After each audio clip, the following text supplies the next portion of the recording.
Elis begini lagi, jangan perkoas Elis lagi, cukup. Elis bakal laporin bapak ke kakak dan ibu nanti pokoknya. Nah, mendengar Elis mengancam akan melaporkan dirinya, tentu Darius ini jadi panik kan. Darius langsung menebas lehernya Elis tuh sebanyak 3 kali. Hai kawan Nona, thank you udah klik video ini. Katanya, Ibu tiri hanya cinta kepada ayahku saja. Tapi kita kali ini tuh bukan mau cerita tentang kisah ibu tiri yang zolim sama anak tirinya, macam kayak cerita Cinderella ya. Tapi tentang ayah tiri yang zolimnya ini tuh bener-bener nggak ketulungan. Dia juga nggak ada cinta-cintanya nih ya sama sekali sama si ibunya anak ini ya. Pokoknya ini bapak tiri tuh jadi buronan masyarakat Sulawesi Utara lah ya. Semua orang tuh kesel banget karena emang kelakuannya ini bener-bener nakutin banget. Bapak tiri nggak sekedar memperkaos anak tirinya, tapi kepala anak tirinya ini ditebas tas dan ditemui di kebun, udah tinggal kerangka doang. Kasus ini viral banget, tapi sepertinya emang ramenya tuh lebih di daerah lokal gitu ya, alias di daerah Sulawesi Utara sana. Jadi gimana sih ceritanya ada bapak-bapak zolim kayak gini? Sini-sini, Nona ceritain.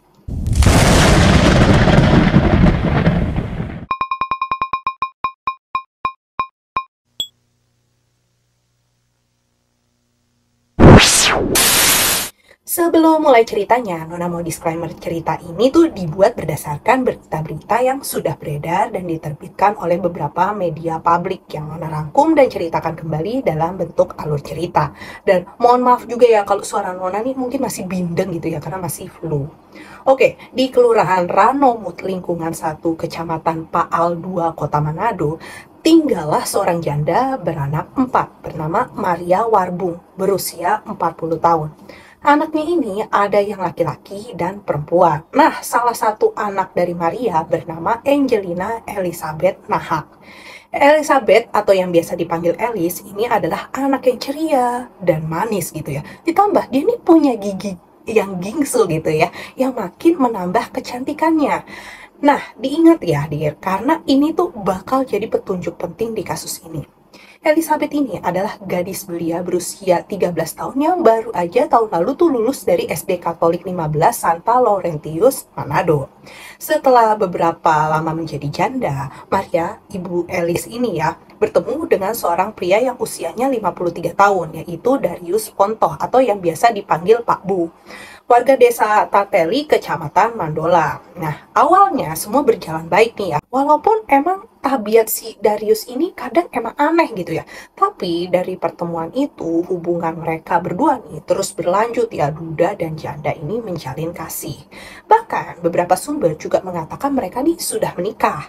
Tapi ada juga yang mengatakan mereka ini tuh pasangan kumpul kebo. Kawan Nona paham kan lah ya, pasangan kumpul kebo, Buffalo Gathering. Ya, hubungannya ini macam suami istri, tapi nggak menikah. Atau mungkin mereka menikah hanya secara adat juga. Ya, Nona kurang tahu ya. Pokoknya mereka berdua ini jadi pasangan gitu ya. Tapi ternyata latar belakang Darius ini tuh cowok red flag banget. Entah ini si Maria dan keluarganya tahu atau enggak ya. Makanya mau sama si Darius. Karena si Darius ini mantan napi yang pernah dipenjara pada tahun 2016. Alias dia itu tuh residivis. Terus kasusnya apa? Nah, ini jadi pelajaran penting banget ya. Kalau kita sudah menuju jenjang yang serius, perlu dicek latar belakangnya ya. Kayak yang biasa Nona bilang, mesti tahu bibit bebek bobotnya. Karena ternyata Darius ini pernah kena kasus KDRT sampai menggorok leher istri pertamanya dalam keadaan mabuk. Dan kan Darius ini juga belum terlalu lama kok gitu ya dibebasinnya. Serem banget kan dia nih kasusnya kena kasus kayak gitu. Kayak pasangan kita punya suatu kebiasaan aja belum tentu dengan menikah bisa berubah. Apalagi otaknya ini udah kriminal begini kan sama keluarganya sendiri. Kan apalagi gitu ya, bisa apa gitu yang diharapkan. Nah, bener aja nih, di suatu hari Senin malam tanggal 4 Maret 2024, Darius yang tengah mabuk itu tuh bertengkar dengan Maria. Hebat, Pokoknya mereka nih bertengkarnya ya adu mulut. Awalnya emang cuman adu mulut, tapi karena si Darius ini kan pulang tadi mabuk, jadi dia tuh udah kesetanan. Main tangan juga nih dia, dijotos itu si Maria, ditampar kencang banget berkali-kali seluruh tubuhnya. Sampai mukanya si Maria ini lebam-lebam, memar dan bengkak gitu. Tentunya berdarah juga. Pokoknya dianiaya nih Ibu Maria ya, sampai kayak gini nih. Ternyata nggak sampai itu aja kelakuan di luar nalarnya si Darius ini. Entah gimana setelah pertengkaran itu, Darius kan kabur dari rumah di pukul 8:30 waktu Indonesia Tengah. Darius itu sempat-sempatnya juga ngebawa secara paksa anaknya Maria. Jadi anak tirinya si Darius gitu ya, yang tadi bernama Alice. Ada beberapa tetangga nih ya, yang lihat kalau Alice ini emang diculik Darius. Mungkin saat itu keadaan Maria yang memang babak belur ya, dia nggak bisa berbuat banyak gitu. Pastinya saat itu Maria lemah banget habis dipukulin. Dia cuma bisa nunggu dan ngabarin ke saudara-saudaranya gitu ya, kalau anaknya ini dibawa kabur sama si pasangannya itu. Alice yang waktu itu kalah tenaga dari Darius ternyata dibawa ke sebuah perkebunan di desa Koha Induk, Kecamatan Mandolang, Kabupaten Minahasa, Provinsi Sulawesi Utara. Ternyata perkebunan itu adalah perkebunan tempat Darius Ponto ini tuh bekerja. Di tempat yang gelap dan sepi itu, tentunya Alice nih nggak bisa berbuat banyak ya. Dia juga bingung kan mau kabur kemana gitu. Karena waktu itu tuh sudah sekitar pukul 10 malam waktu Indonesia Tengah. Belum lagi Darius ini tuh mengancam dengan sebuah parang yang dia bawa. Dimulailah ya di sini kelakuan bejatnya Darius. Darius ini meminta berhubungan badan gitu ya ke anak tirinya itu. Tentu aja si Alice nolak. Dia tuh anak 12 tahun. Masa ya mau digituin kan sama kakek-kakek yang berusia 53 tahun. Gila kan? Nggak kebayang gitu. Tapi malah karena ditolak kayak gitu Darius yang masih dalam keadaan mabuk, ya si Darius ini ya yang emang dari tadi udah kesel ya, ya dia memaksa Alice untuk menuruti keinginannya.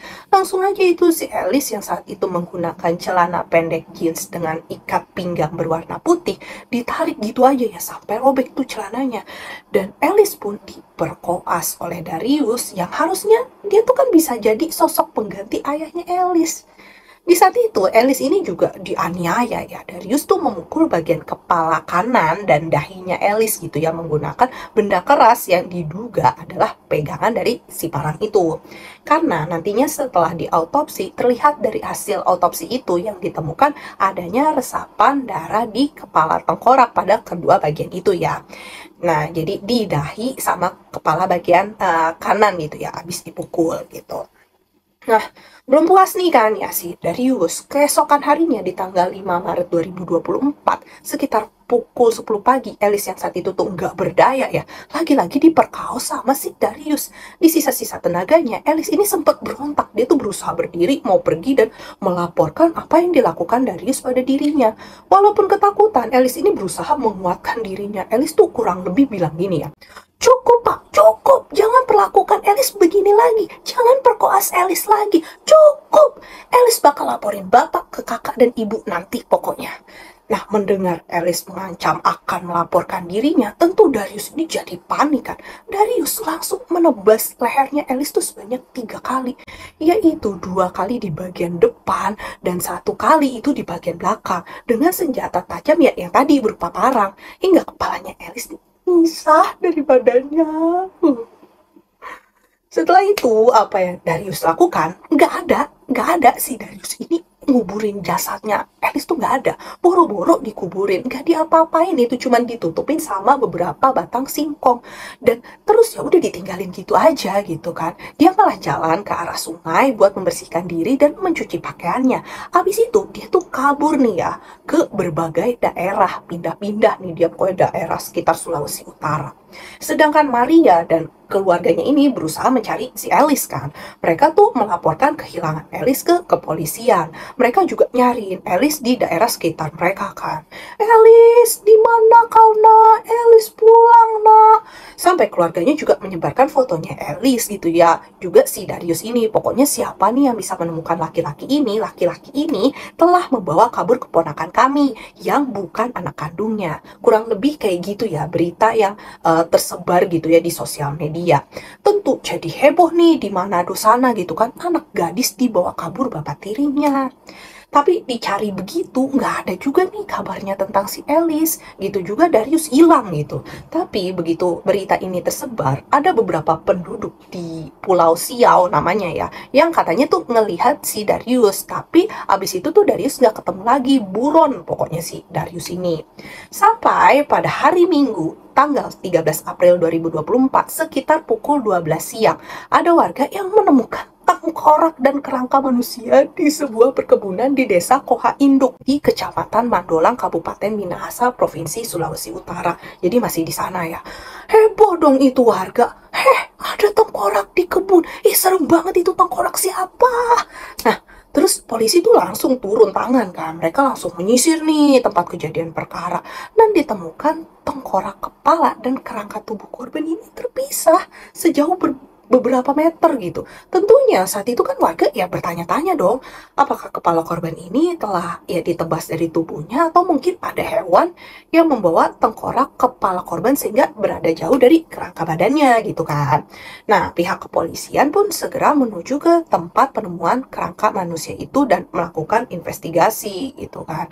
Nah, polisi juga membawa kerangka itu ke RS Bayangkara untuk dilakukan otopsi ya. Dan dalam penyelidikan, polisi menyatakan bahwa kerangka tersebut diduga berjenis kelamin perempuan dan diperkirakan berusia 12 hingga 13 tahun. Saat itu, pihak polisi juga belum bisa nih mengidentifikasi identitas korban karena ya yang ditemukan hanya tinggal tengkorak aja gitu, tulang belulang dan sedikit bagian pakaian korban yang juga udah nggak utuh. Polisi mulai investigasi lagi kan, nyari data-data gitu. Saat itu, gadis yang masuk dalam daftar orang hilang berusia 12-13 tahunan lah ya. Ya, si Angelina Elizabeth Nahak ini. Kebetulan perkebunan tempat Alice ini ditemukan. Tahu nggak apa? Itu tuh merupakan, ya tadi yang Nona bilang ya, kebun tempat Darius bekerja. Orang yang menculik Alice. Cocok ini. Berdasarkan keterangan keluarga saat pelaporan orang hilang, pakaian yang dikenakan Alice juga cocok dengan sisa pakaian yang ditemukan di tempat kejadian perkara. Langsung kan, itu keluarga Alice dipanggil untuk membantu mengidentifikasi kerangka itu. Halo, Bu, ini kami menemukan sesosok mayat, tetapi sudah jadi kerangka. Mungkin Ibu bisa membantu kami mengenali kerangka ini. Gitu ya kata polisi ke Ibu Maria, ibunya si Alice. Dan bener aja ketika Maria ini melihat tengkorak itu, dia tuh yakin banget itu tuh anaknya. Walaupun bentuknya udah berubah dari rautnya itu ya. Pokoknya Maria nih yakin kerangka itu milik Alice yang selama ini dinyatakan hilang. Dan satu identifikasi dari polisi yang meyakinkan mereka untuk menghubungi keluarganya Alice. Karena apa? Ingat nggak tadi ciri-ciri Alice yang Nona sebutin di awal? Iya, Alice ini tuh kan manis dengan gigi gingsulnya ya. Dan tengkorak itu memiliki gigi gingsul yang sama persis dengan giginya si Alice. Tapi sebelum lanjut ceritanya, jangan lupa dong buat like, komen, dan share cerita ini sebanyak-banyaknya ya. Terus pastiin juga kamu udah subscribe channel Nona biar Nona nih makin semangat berbagi ceritanya. Oke? Nah, makin dicari dong nih si Darius ya, orang yang terakhir bersama Alice dan dinyatakan menculik Alice. Entah bagaimana, si Darius ini dalam perjalanan menaiki kapal Yamdena. Di tengah pelarian itu, entah dia bersama dengan siapa ya. Yang pasti, pokoknya ada orang, mungkin temennya ya, itu mengupload video bahwa Darius ini lagi di kapal, seperti menikmati hidup sambil merokok memandangi lautan. Enak banget kan? Emang ini hidupnya Darius, gak ada merasa bersalahnya gitu ya apa dia tuh. Masih bisa gitu dia santai banget di kapal setelah pindah-pindah dari satu kampung ke kampung lainnya, dari satu pulau ke pulau lainnya. Polisi pun akhirnya berhasil menangkap Darius di Pelabuhan Ulu Siau, Kabupaten Sitaro, Senin 15 April 2024, sekitar pukul 9 waktu Indonesia Tengah. 2 hari ya setelah ditemukan jasad atau ya kerangkanya si Alice ini. Awalnya, Darius ini masih bisa berkelit ya, dia tuh berusaha melarikan diri. Tapi dikepung kayak gitu, akhirnya Darius pun segera dibawa kembali ke Manado dengan menggunakan kapal. Saat sampai tentunya Masa terutama keluarganya si Alice ini ya marah besar gitu ya sama Darius. Tentunya Darius ya diamuk banyak orang. Bahkan Darius ini sampai harus mendapat pengawalan ekstra ketat dari polisi dan TNI. Tentu semua orang murka gitu ya dengan kelakuan super bejatnya si Darius ini. Dan barang bukti yang menjadi senjata Darius mengeksekusi Alice pun ditemukan di rumah salah satu warga di sekitar lokasi kuburan di Kelurahan Teli. Dengan semua alat bukti yang ditemukan, tentunya Darius nggak bisa ngelak lagi dengan apa yang sudah ya dia lakukan, yaitu memperkoas dan menghabisi anak tirinya sendiri sampai kepala dan tubuhnya misah. Gila banget kan? Atas perbuatannya ini, pelaku alias si Darius Pontoh dijerat dengan pasal berlapis, yakni pasal 351 KUHP tentang penganiayaan dan pasal 81 ayat 1 UU nomor 17 tahun 2016 serta pasal 80 ayat 3 UU nomor 35 tahun 2014 mengenai kasus kekerasan dan persetubuhan terhadap anak hingga meninggal dunia dengan ancaman hukuman 15 tahun penjara. Emang sih ya, kalau emang bener 15 tahun di penjara, dia keluar udah kakek-kakek gitu kan, udah kakek-kakek banget. Tapi apa dijamin dia kapok? Dia tuh residivis loh.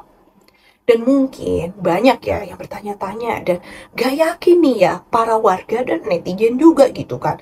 Kalau itu ya pas kejadian Alice ditemukan udah jadi mayat tengkorak tuh ya kan baru sekitar 1 bulan lah ya. Hilangnya tuh kan 4 Maret 2024, ditemukannya 13 April 2024, berarti baru sebulan 9 hari kan.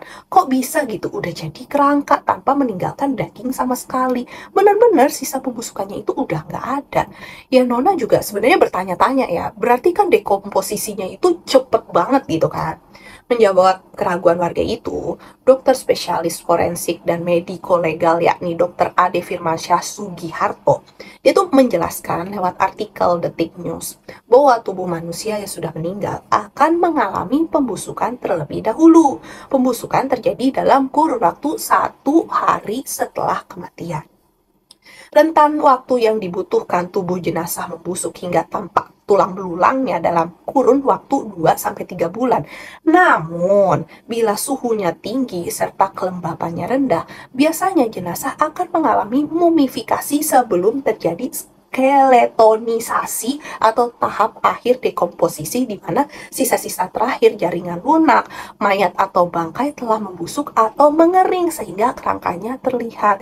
Jadi intinya kelihatan jadi kerangkanya ini tuh ya lebih cepat kalau kondisinya panas gitu, lebih cepat membusuk ninggalin tulang belulang aja gitu ya dir, kurang lebih. Jadi kayak kalau dijemur panas kan jadi kering gitu loh kurang lebih ya. Oke, itu tadi kasus bapak tiri yang dengan tega menghabisi anak tirinya sampai kepalanya ditebas terus sebelumnya diperkoas dulu gitu. Gila banget gak sih? Bukan sekedar cerita Cinderella ini. Di balik apapun status hubungannya Ibu Maria sama si Darius ini ya, harusnya sebagai orang tua yang, ya orang yang lebih tua kan mencontohkan hal yang baik, tapi ini malah kelakuannya di luar nurul gitu kan. Gimana nih menurut kawan Nona kasus kali ini? Apa cukup itu maksimal hukumannya 15 tahun buat residivis macam begini? Kamu bisa langsung komen apa pendapatmu dan juga bisa kasih rekomendasi kasus-kasus apalagi yang pengen Nona buat bahas ya. Dan tentunya kalau kamu suka video ini, jangan lupa untuk like, subscribe, dan tekan tombol lonceng biar Nona makin semangat untuk menghadirkan kisah-kisah yang pastinya nggak kalah seru untuk dibahas. Bye!